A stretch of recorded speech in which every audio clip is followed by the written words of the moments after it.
Oi, gamta tai yra ne tai, kad žiūrėt kaip gražu, bet kažkaip aš tada susišneku su jam. Ten žiūrė kokias ten šakas, ten žolę išlendus iš po sniego, bendravimas kažką tau kalba, kažką tau nori pasakyti kažką. Kad ir žvejoji, žiūri plūdę, žiūri, jau paskui žiūri, kad tas plūdės nebematau, jau kažkur mintis Dievas žino kur. Smagu kartais gyventi, va taip pasakysiu. Čia Utenos radijas. Utenos radijas. Ką slepia mūsų svečiai, kokios mintys juos įkvepia. Studijos svečias. Laida, kuri padės tau geriau suprasti žmones, kurie kuria mūsų šiandieną ir rytojų. Sveiki, Utenos radijo klausytojai, klausotės laidos studijos svečias. Šiandien studijoje ypatinga viešnia, žmogus, kurios kasdienės darbas reikalauja ne tik profesionalumo, bet didžiulės atsakomybės bei žmogiškumo. Neseniai Klaipėdoje vykusiuose Lietuvos medicinos darbuotojų apdovanojimuose pagerbta Utenos ligoninės skubiosios medicinos pagalbos skyriaus vyriausioji slaugytoja Raselė Andrijauskienė. Tai vertinimas už ilgametį atsakingą ir atsidavusį darbą, kuris dažnai lieka už ligoninės sienų, bet yra nepaprastai svarbus kiekvienam iš mūsų. Šiandien su Raselė kalbėsimės ne tik apie šį gražų vertinimą, bet ir apie jos profesinį kelią, kasdienybę viename intensyviausių skyrių. Sveiki, Raselė. Labadiena, Utenos radijo klausytojai. Na, pirmiausia, sveikinimai su apdovanojimu ir smagu jūs matyti sugrįžusią po atostogų. Taip, besitariant prieš laidą jūs planavote jas. Tai papasakokite, kur pavyko pabėgti nuo kasdienybės ir kaip pailsėjote. Jau keletą metų stengiuosi pavasarį truputėlį pabėgti, paieškoti saulės iš šiltesnius kraštus, nes pas mus jos mažokai. Tai truputėlį pailsėjau ir grįžau su nauja jėga kibti į darbas. Taip.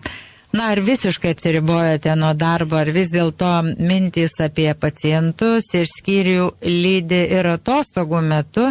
Ir sakykite, kiek svarbus poilsis dirbant tokį intensyvų darbą kaip jūsų?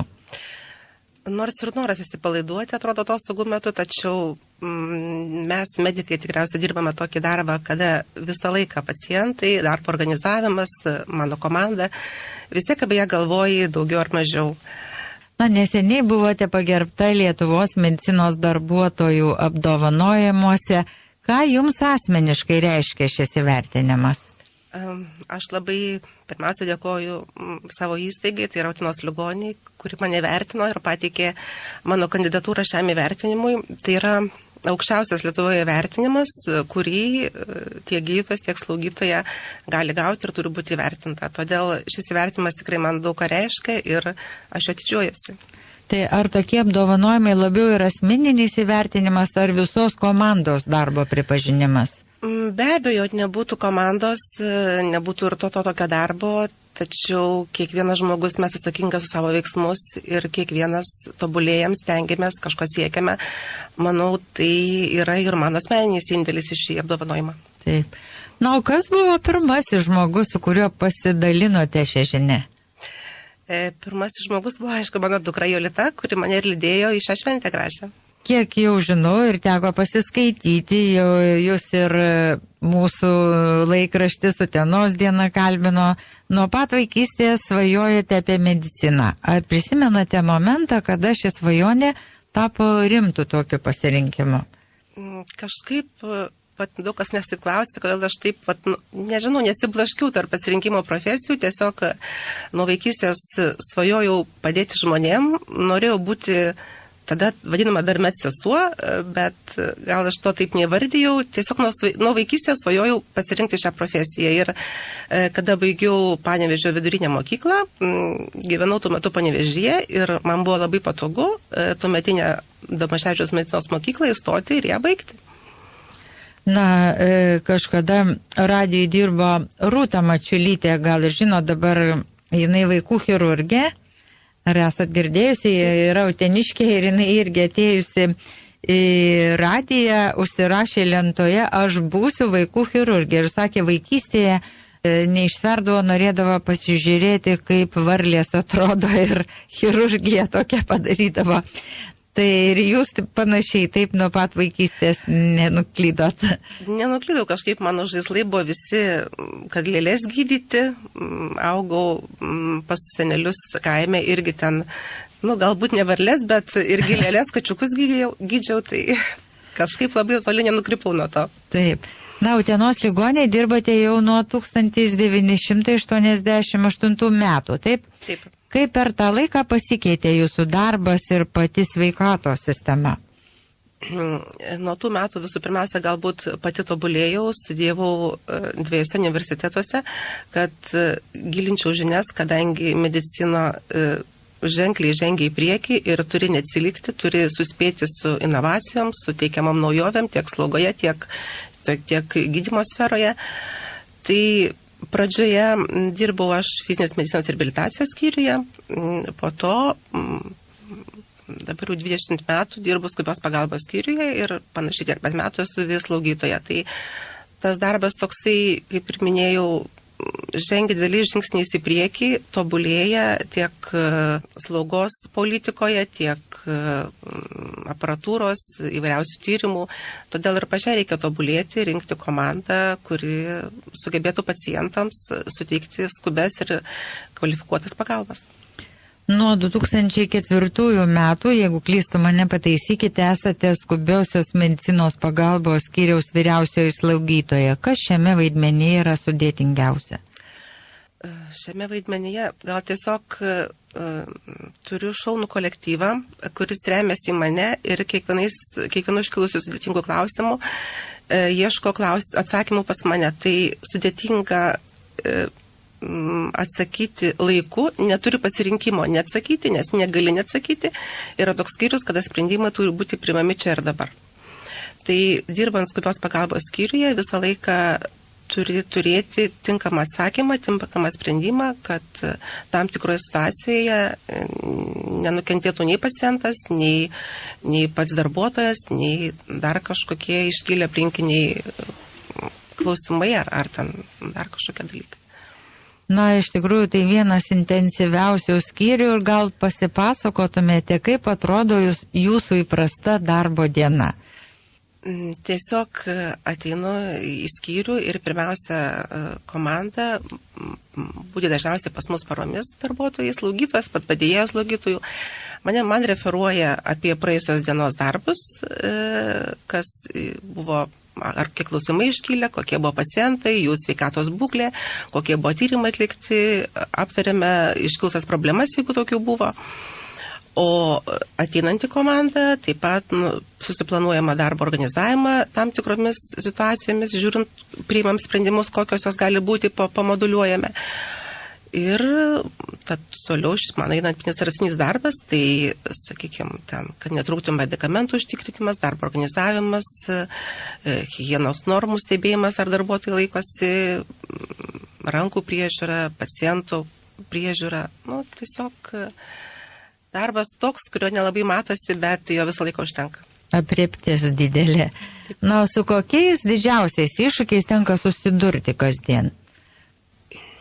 Iššūkiai būna įvairūs tiesiog. Galbūt tie iššūkiai yra su pacientų sveikatos būklė, kad laiku ir kokybiškai suteiktum slaugos paslaugas, kad pacientui būtų užtikrintos visa reikalinga pagalba.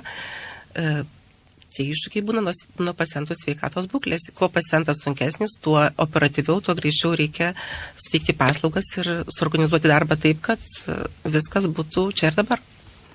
Kaip pavyksta išlaikyti emocinę tokią pusiausvyrą dirbant sudėtingomis situacijomis? Aš manau, kad yra ir tokių, nors ir viskas stengiatės gerai atliekat, bet kaip žinom, kategorija žmonių nepatenkintų visada, ar būna tokių atvejų? Dabar galbūt toks laikmetis, visi mes esame labai reiklus, tame tarpe ir pacientai, kadangi skubios pagalbos skyrius yra toks skyrius, kuriam pirmiausia suteikiama tiems pacientams, kurių būklė yra sunkiausia, todėl atvykusiems su lengvesniais suskundimais gali tekti ir ilgiau palaukti.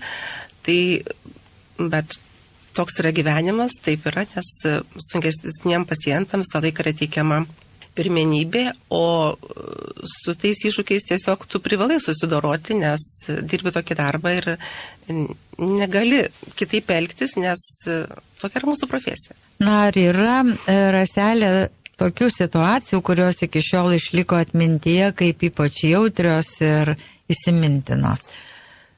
Kaip ir kalbėjau šią Utenos žurnalistė dienos laikraščio, tai situacijų tų yra įvairių, bet sunkiausia, kada tu stengiesi, darai pacientui, kad būtų viskas tikrai galima būtų padėti, bet būna taip, kad nei slaugytojai, nei gydytojai, nei įstaigoje turinti gerą aparatūrą nebegali padėti žmogui. Tiesiog liūdniausia, kada žmogus išeina. Ir taip pat sudėtinga, kai labai jautriai reaguojama, kai maži mūsų pacientai, patys mažieji sunkiai serga, tai tiesiog emociškai yra sunkiau, bet privalai susivaldyti, privalai save suimti rankas, emocijas palikti ir dirbti taip, kad užtikrintum geras paslaugas. Ką jums pačiai reiškia paciento padėka ar toks paprastas ačiū? Tai yra labai malonu, kai pacientai padėkoja už gerą darbą, už sutiktas paslaugas, tiesiog už šypseną, nes slaugytoja tokia profesija, kad prie paciento prisilietimas, jo palaikymas, jo padrasinimas, nuraminimas, tai yra pusė gydymo. Todėl labai džiugu, kai pacientai mums už tai padėkoja. Ar šeima padeda išlaikyti vidinę stiprybę? Štai sakėte, pirmai dukrai paskambino, gal ir šeimoje yra jau sekančių jūsų pėdomis?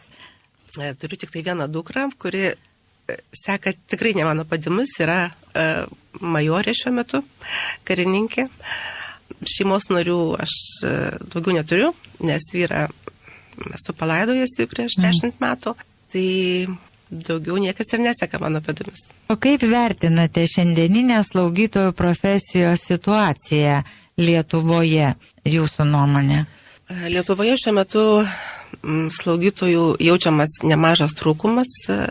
Manau, reikėtų labai pasistengti vyriausybei, ar tiesiog, kad žmonės pamiltų šią profesiją ir nebijotų studijuoti, nebijotų rinktis šios specialybės, nes kai nebebus kam slaugyti pacientų, vien medikamentai tikrai nepadės, nes yra daug ir paliatyvios slaugos, yra daug senyvo amžiaus žmonių, kuriems reikalinga pagalba, o tai atlieka slaugytojai. Taip, tai jūsų nuomonė labiausiai trūksta šiai profesijai pripažinimo, žmonių, resursų? Šiai profesijai tiesiog trūksta resursų, šiai minutė, manau, nes pripažinimas mes kažkaip slaugytojas jau mus pradėjo vertinti, pacientai pradėjo vertinti ir ministerijos atstovai, kad visgi slaugytojas yra svarbus asmuo sveikatos sistemoje. Tai ką, Raselė, pasakytumėte jaunam žmogui, svarstančiam rinkti slaugytojo kelią? Nebijoti rinkti šios profesijos, nes tai yra labai reikalinga, labai subtili, labai reikšminga profesija. Padėti žmonėms tai yra pats svarbiausias dalykas, ką gali padaryti gyvenime. Laidos pabaigai, kas šiandien jums suteikia daugiausia prasmės ir įkvėpimo tiek profesinėme kelyje, tiek asmeninėme gyvenime? Tiesiog šią profesiją myliu ir savęs tikriausiai neįsivaizduočiau kitame kelyje. Labai džiaugiuosi savo komandą skubios pagalbos skyriaus, kur tikrai turiu labai gerus darbuotojus, kuriuos mes suprantam iš tiesiog vieno žodžio, iš akių žvilgsnio, ir tas mane labai džiugina ir aš džiaugiuosi, kad dirbu šioje įstaigoje, kad įstaiga jaunėja, ateina nauji specialistai. Tiesiog myliu šį darbą ir džiaugiuosi, kad dirbu Utenoje. Na, ačiū Jums, Raselė, už pokalbį, už atvirumą ir už tai, ką darote kasdien. Dažnai tyliai, bet nepaprastai svarbiai. Taigi priminsiu Utenos radijo klausytojams, kad šiandien kalbėjome su Utenos ligoninės skubiosios medicinos pagalbos skyriaus vyriausiaja slaugytoja Raselė Andrijauskienė, kuri šiemet buvo vertinta Lietuvos medicinos darbuotojų apdovanojimuose. Visiems klausytojams linkime nepamiršti pasirūpinti savo sveikatą ir esant progą ištarti paprastą ačiū tiems, kurie kasdien dirba tam, kad mes būtume saugus ir sveiki. Su jumis buvo Utenos radijas, iki kitų susitikimų eteryje. Ką slepia mūsų svečiai, kokios mintys juos įkvepia. Studijos svečias. Laida, kuri padės tau geriau suprasti žmones, kurie kuria mūsų šiandieną ir rytojų. Kur ten nukryptų akis, ką begirdėtų ausis, viską paliečia širdis ir tai neįmanoma išlaikyti savį. Be to tikiu stebuklais. Viskas turi baigtis gerai. Jeigu to dar nėra, tai dar ne pabaiga. Čia Utenos radijas. Utenos radijas. Utenos radijas.